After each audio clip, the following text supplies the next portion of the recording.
составляете ежедневное меню? Мы ежедневное меню не составляем. Мы составляем двухнедельное меню. Двухнедельное меню требований санитарным правилам, нормам. Мы составляем на 2 недели. Меню составляется с потреблением требований, что в этом меню питания было все. Белки, жиры, углеводы, которые полезны для питания организма школьника.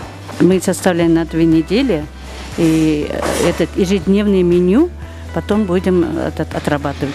Какие витамины есть в школьном меню? Школьное меню, когда меню составляется, мы придерживаем все витамины группы В, витамины группы С, витамин группы А. Витамины группы С содержатся шиповника. Вот мы каждый день ежедневно даем напитки. В этой напитке мы готовим из шиповника. Шиповника содержится витамин С. Витамин А, который содержится в блюде, рыбе. Вот это витамин, все у нас, наше меню, оно включено. Что вы скажете по поводу витамина С? Ведь он тоже важен для здоровья. Витамин С – это для укрепления иммунитета. Насчет витамина С, мы здесь в наше меню включено, я тебе до этого говорила же, потом вы получаете в виде фрукты, овощи. У нас, например, на второй завтрак выдается яблоки, в нем содержится витамин С. И витамин С содержится в овощах, фруктах. Овощи мы даем в виде салат. Я заметила, что большинство учеников не едят супы и салаты. Как вы думаете, какие витамины они недополучают?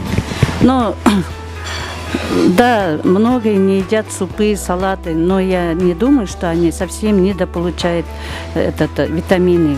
Они все равно получают витамины. Они же кушают фрукты. Они здесь питаются, потом домой приходят, питаются. Поэтому, конечно, они не в достаточном количестве получают, но я не сказала бы, что совсем не получают. Они получают. Но просто вот вы, защищая вот это проекты, тоже хоть своим одноклассникам отработала этот как вопрос. Каково ваше мнение как профессионального диетолога? Есть ли витамины в фастфуде или это абсолютно пустая еда? В фастфуде? Да, фастфуд это очень вредно, но фастфуд это вредно того, кто употребляет это ежедневно в рационе. А кто редко употребляет, у них не сказала. Но в фастфуде очень многое красители. В фастфуде они жарятся в масле, которые не полезны.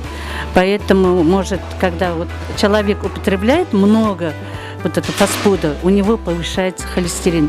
Холестерин – это для строения клеток в организме. Когда холестерин повышается, это может быть приводит к заболеванию печени. Потом у них много соли. Соль тоже повышает артериальное давление. И добавляются всякие вкусовые красители. Поэтому я не советовала бы как-то пользоваться ежедневным рационом фастфуд. На этом все. Спасибо за то, что отвечали на вопросы. Тебе тоже спасибо.